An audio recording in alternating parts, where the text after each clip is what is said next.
Good morning, folks. Let me begin today with a share and a thank you. In our world, we struggle to get the facts a proper voice amidst billions spent on propaganda. So let's thank New Dawn Magazine for giving the topics in our community a real chance to be heard. They've been doing it for a while.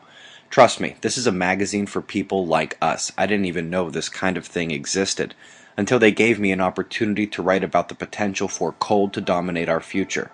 David Hyde helped me adapt my speech from the Electric Universe Conference for this work, and while they were kind enough to send me a copy, I can tell you that the other articles in this edition are well worth the cost of the digital copy. I figured the best way to follow my Ice Age article was to review some more weather records. The site is unavailable, however, and I now call upon those who have been here since early 2012 to remember the last time this happened. It was clear that the government records showed phenomenal cold encroaching on their precious global warming. The site was unavailable for a week, and then the cold records had been deleted when it came back. Last time it was just a handful of us screaming. If it happens again now, I expect a tsunami of outrage. 2 straight days of earthquake condition index down into C range, and more moderate rumbles at best. A lack of large quakes put the mid-range tremors in focus way to the north, in the Indian Ocean, and near the East Pacific Ridge. Often precedes South and Central American upticks there. Uyen candidate number 6 has become the first typhoon of 2014.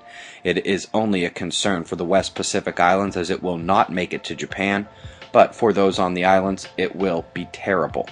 To the south of that, we're watching the convergence line right over top Tasmania at the moment.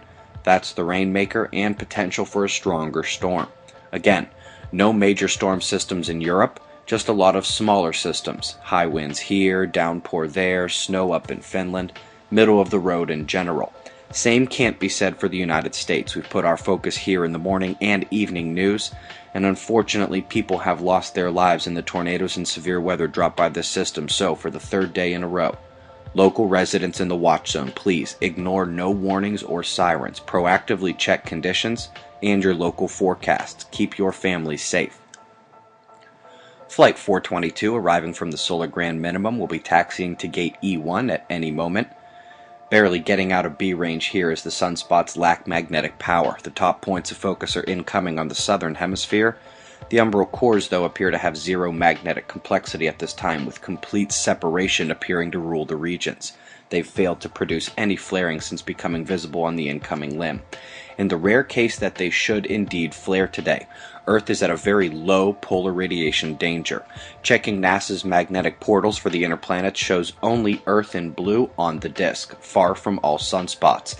The dotted lines around the other inner planet connections denotes they are on the backside of the star.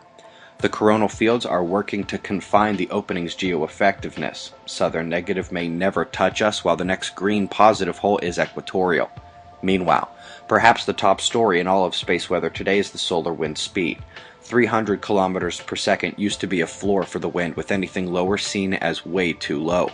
Yet this cycle maximum, with a grand minimum on our doorstep, we've seen dozens of dips well lower than 300 kilometers per second.